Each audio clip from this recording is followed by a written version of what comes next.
Welcome back to Nothing Beats Rock. There's some interesting playoff implications in Week 18, right, for the NFL. Yeah. We've got pretty intriguing matchups. There's two that stand out for sure. Buffalo versus Miami. What do you think? That's a crazy one. Buffalo Bills could end up the 2 seed in the AFC, or they could end up They eliminated. could end up watching the playoffs Just, if a couple things go wrong. So they're not resting guys. They're gonna wanna bring it. And yeah, Miami either, because if they lose, they could drop from the number 2 seed down to, what do you think, 6? They could be the 6, I think, is 6 where it is, which means they'd be playing at Kansas City in the playoffs. Right, so they're playing for all the marbles. And they've got a poor record against good teams this year, so they want to try and turn that around. Maybe change some things going into the playoffs. Yeah, I mean, the way it looks right now, on AFC we got Baltimore, Miami, Kansas City, and Cleveland have clinched spots. Right. We got Houston, Indy, Pittsburgh, and Buffalo, Jacksonville still alive. And then on the NFC side, we got 49ers, Eagles, Lions, Cowboys, and Rams have clinched spots. But Tampa Bay, Atlanta, New Orleans, Seattle, Green Bay, and Minnesota are still alive. Did you say Atlanta? Yes. Yeah, because they've got the longest shot. Which is crazy, huh? Right. The Falcons. Like 7 and 9. But that's what the NFL wants. You know, they don't want a bunch of meaningless games in Week 18.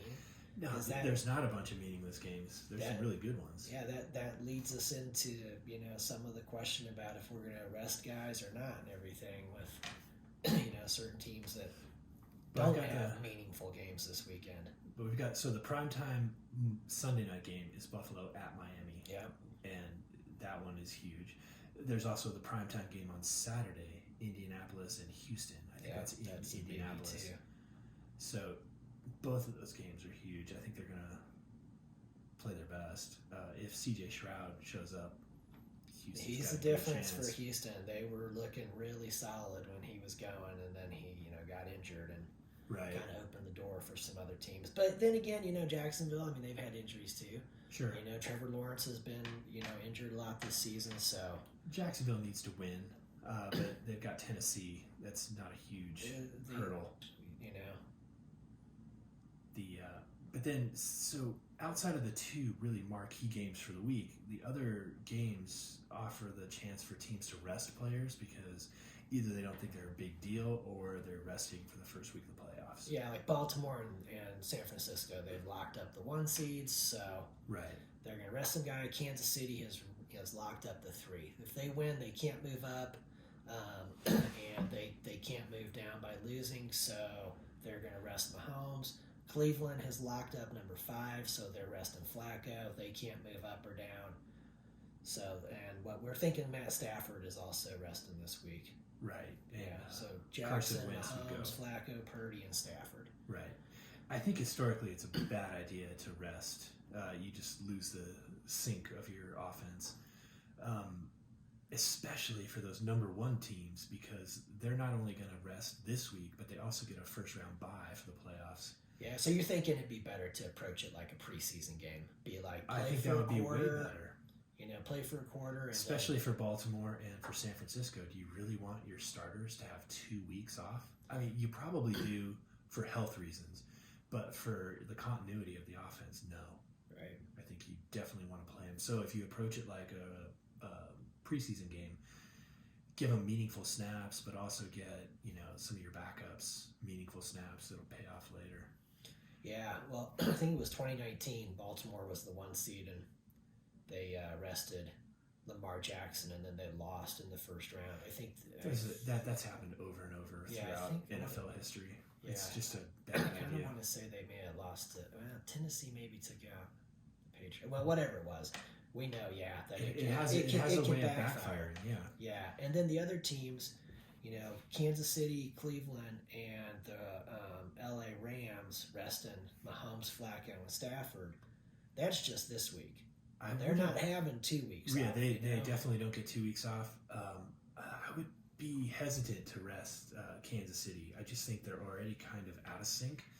Maybe approach it like a preseason game where you give some other guys a shot, and maybe the starters who aren't performing well suddenly get the message and they'll play a little bit better. Patrick Mahomes used to having that first week off, so yeah. Well, I don't think he's the out of sync player on that team, so he might not be the issue. Well, rumor has it Fred Biletnikoff is stopping by to give those Kansas City receivers some stickum, so hopefully they're going to stop dropping some balls. That would be all right. Some Lester Hayes. And Flacco didn't play September, he doesn't need a October, break. most of November. Right. So if he has a week off, I don't know if it's going to really affect him. Maybe not.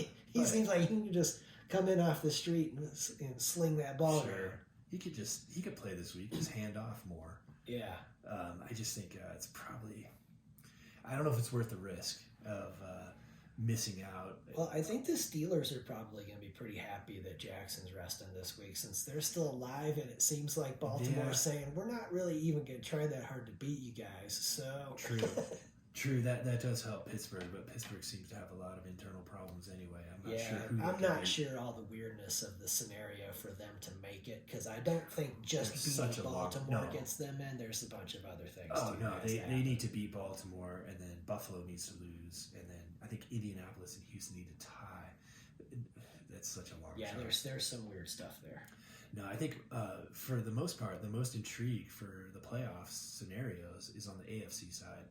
The NFC seems kind of worked out. They don't have the seeds set, but all the teams seem to be pretty much set. It's pretty close. There's what 1, 2, 3, 4, 5 of the 7. So, but there's still 6 teams vying for the last 2 spots, and you got to think. But of those 6 teams, like one of them has a clear. Yeah, there's Green Bay. Tampa Bay is in a decent spot because they beat Carolina. When you look at the 5 teams that are in, none of them are NFC South. Right, so right. It's if Tampa Bay wins, they win the division and they're in. All right, so if we look at the 2 marquee games, you got Buffalo and Miami. Who do you think? Man, I'm going with the Buffalo Bills. They pounded Miami the first time, 48-20 in Buffalo. They're going to play in Miami this time. There's something about the Bills that they know how to win. They're tough.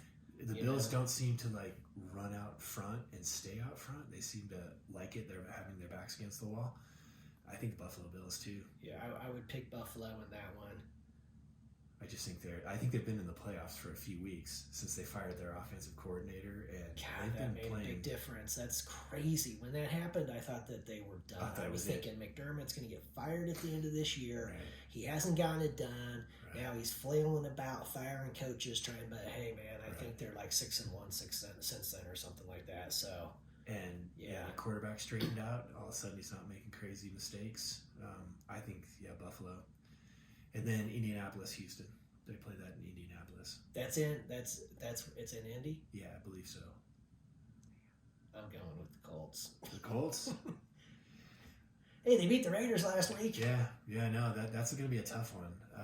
I think it really depends on quarterback. I think if C.J. Stroud plays, and he plays, I think Houston.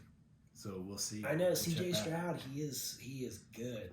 He's real good. Indianapolis has kind of a middle of the road, just a bunch of really good players, but no stars. They're just they're a tough matchup. They're that team that the season's going along, and they lose some games, whatever, and you're thinking they're not even in the picture anyway. Right. Then you look and you're like, what? They're tied for first, and then you see that division and just wow, man. How did they do it? So I don't know. I'll take Houston. You take Indianapolis. I guess we'll regroup. We'll see next week what happens. Yeah, we're both taking Buffalo. Both taking Buffalo. All right, so I'm thinking that means Miami and Houston are going to win. Nothing beats rock. Nothing beats rock. Let's check back.